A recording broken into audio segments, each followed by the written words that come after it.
Olá, no programa de hoje continuaremos o tema animais em condomínios, então vamos lá. Vamos agora falar da convenção do condomínio e do regimento interno.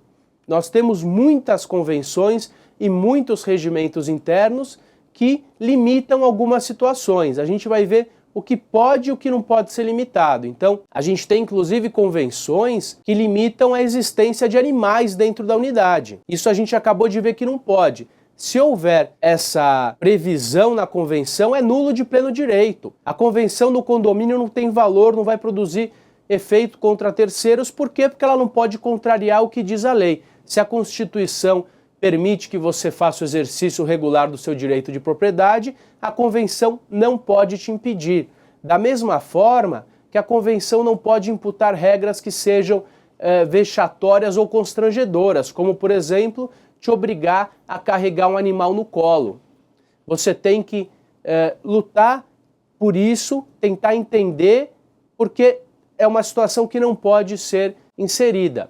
A justiça já tem entendimentos que a condução mínima do animal no chão, na guia da sua residência até a rua e vice-versa, é você garantir o exercício ao direito de propriedade. Então a pessoa, ela pode ter um animal, e se ela pode ter um animal, ela tem que ter direito ao trânsito mínimo desse animal na guia da porta da residência até a rua e vice-versa. Ah, mas o meu condomínio proíbe que eu transite com esse animal dentro do elevador. Não pode, você precisa garantir o exercício mínimo. Ah, eu sou obrigado a levar no colo. Não pode, eu estou limitando o exercício ao direito de propriedade. Ah, no meu prédio só pode ter algumas raças. Não pode. A gente acabou de ver, o limitador não é o animal, eu não posso limitar. Imagina uma situação onde o condomínio limita o tamanho da televisão ou o tamanho do rádio. O que tem que ser limitado é a perturbação que esse rádio traz, através dos decibéis, e não a pessoa ter um rádio, da mesma forma com o animal. Então, situações como imposição de animais só no colo, animais que possam transitar somente dentro de carrinhos de mercado, isso é ilegal, e a justiça tem reformado essas situações que existem dentro dos condomínios. Eu lembro que outro dia eu recebi um e-mail onde o síndico me pediu que eu fizesse uma ressalva numa matéria que eu escrevi sobre a circulação de animais. Ele dizia: olha, você escreveu uma matéria e agora todo mundo quer transitar livremente, sem guia, nas áreas comuns. Não é isso que nós estamos dizendo. O que a gente está dizendo, primeiro, é o que a convenção não pode limitar. O que a convenção pode regular, ou o regimento interno, é a circulação. Exigir, por exemplo, que esse animal circule na guia. Por exemplo, que esse animal não ande em áreas comuns. Que ele ande apenas de forma mínima da casa até a rua e vice-versa, do elevador. Ah, mas eu posso obrigar que ele entre só pela área de serviço, ou que ele use apenas a rampa da garagem? Pode, não existe nenhum constrangimento. Eu estou garantindo, eu estou apenas regulando o uso, eu posso regular. Eu posso orientar o condômino que não entre no elevador, que dê preferência para a pessoa que esteja sem animal, que não entre no elevador quando ele estiver cheio. Utilizar as áreas comuns, a piscina, a área do salão de festas, pode sim ser impedido, é proibido. Caso a pessoa, por exemplo, faça, ela deve ser multada. Se o animal fizer xixi ou demais dejetos em áreas comuns, ele deve ser multado sim, ele deve ser orientado. O prédio deve ter um circuito interno de câmeras, ou o zelador pode verificar, e deve sim aplicar a penalidade pertinente. Então, olha a situação, a pessoa tem que levar o cachorro no carrinho, o cachorro pula. Esse é um cachorro pequeno, imagina se fosse um cachorro grande. Olha essa outra situação, aquele morador carregando um golden no colo, até com as pernas um pouco flexionadas, em função de uma situação constrangedora. Isso, inclusive, existe a previsão legal de situação constrangedora, que é um crime. O síndico está imputando. Então o síndico tem que tomar cuidado também com o que ele for regular. Essa é uma situação onde o rapaz é saudável, ele é uma pessoa que tem condições. E se fosse um senhor de idade, ou uma pessoa com uma debilitação, uma pessoa debilitada, não conseguiria fazer o trânsito desse animal. e não poderia exercer o gozo ao direito de propriedade. Ele ficaria limitado a uma situação impositiva que ele não teria condições de exercer, tá? Então aqui temos um julgado onde o Tribunal de Justiça de São Paulo, a 8ª Câmara de Direito Privado, vou fazer a leitura porque é um julgado extremamente importante que vem de encontro com aquilo que a gente tem falado. Determinação para que os animais transitem pelas áreas comuns apenas no colo. Então, o condomínio, um condomínio X, imputou que o animal pudesse transitar apenas no colo. O que o tribunal entendeu? Que essa medida é desarrazoável, ou seja, os cães são tolerados nos apartamentos, conduzidos pelo dono pela guia e coleira e devem ter acesso, ainda que mínimo, às calçadas ou ruas. Pedido de suspensão da multa, ou seja, o desembargador, no caso, o tribunal garantiu que aquela unidade tivesse direito à circulação nem que seja de forma mínima, ou seja, o que é de forma mínima? Da porta da minha casa, utilizando o elevador até a rua e vice-versa. Vamos falar um pouco sobre os portes dos animais. Aqui eu peguei 3 animais que a gente costuma encontrar dentro de condomínios. Aqui tem um animal pequeno, um chihuahua, aqui eu tenho um beagle e aqui eu tenho um Akita. Então, eu posso limitar?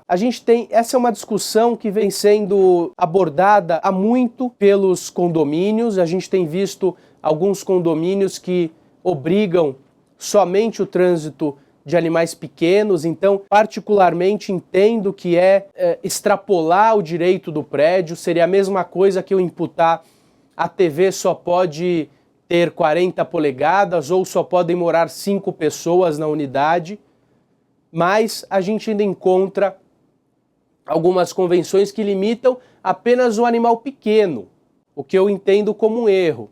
Na justiça, algumas vezes o tribunal também entende como acertada a limitação. Particularmente, entendo como desacertada. Por exemplo, um Akita, ele é um animal um pouco maior, mas ele pode, logicamente, estar dentro de uma unidade. É um animal que tem o tamanho de um labrador, de um golden, e eu vejo convívio harmônico, da mesma forma que o beagle. O beagle é um animal hiperativo, mas se você passear com ele algumas vezes, você não vai ter problema. O que eu quero dizer é o seguinte, às vezes um chihuahua ou um cachorro, um poodle, pode trazer incômodo, latindo, perturbando, e às vezes um animal maior, ele não traz o incômodo. Então, o que deve ser considerado não é o porte do animal, é a perturbação que esse animal vai trazer. Tá? Eu tenho lutado para que as pessoas entendam isso e tenho verificado algumas situações que vão de encontro ao que estamos falando na justiça. Então, a gente encontra muitas decisões para a manutenção de animais de pequeno e médio porte, mas muitas vezes é difícil definir. Você pega alguns animais, por exemplo o bulldog, que é um animal de pequeno porte, ele é um animal que fica um pouco mais cheinho. Como é que eu vou definir então esse animal? Eu vou obrigar a pessoa a carregar, por exemplo, esse animal no colo. Fica complicado, a gente vai ter que entrar em raças. O que é importante é que a gente considere de forma genérica a perturbação.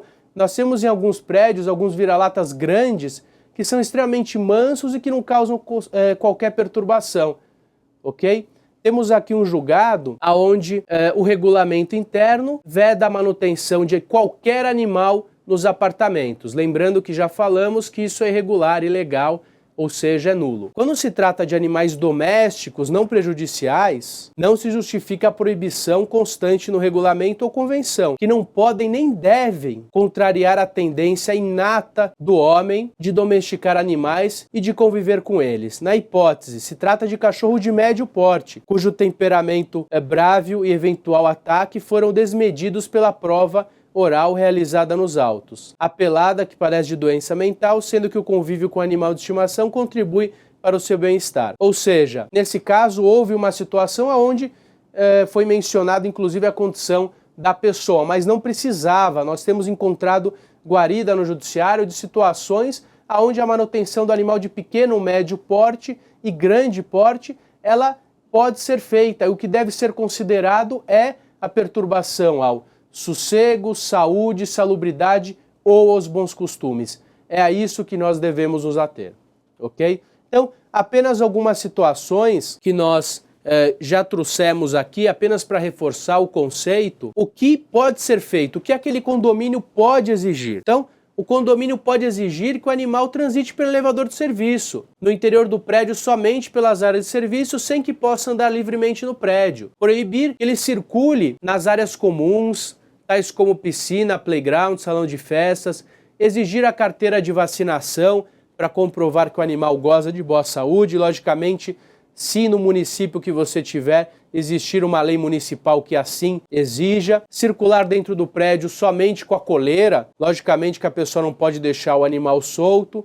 E impor o uso de focinheira, mas somente nos casos onde a legislação dessa forma prever. Aplicar advertência e multar moradores que andarem com animais soltos, que façam necessidades em áreas comuns ou que façam muito barulho. Lembrando que já falamos como o síndico deve proceder no caso de barulho. Então, se interfere apenas uma unidade, a mesma forma quando ocorre um vazamento de ramal. O condomínio ele é responsável pela prumada. Se o ramal é apenas entre moradores, logicamente que o síndico pode, para ajudar o convívio, se é um problema, o cachorro atrapalha só o andar de cima, o síndico pede para a pessoa que está sendo incomodada colocar no livro, comunica àquela pessoa de baixo, olha, recebemos uma reclamação nesses moldes, pedimos que observe algumas situações, não perturbe o direito alheio, mas o condomínio não deve, num caso isolado, ingressar com uma ação judicial. Aquele que está sendo prejudicado pode, em casos extremos, ingressar, mas o diálogo tem sido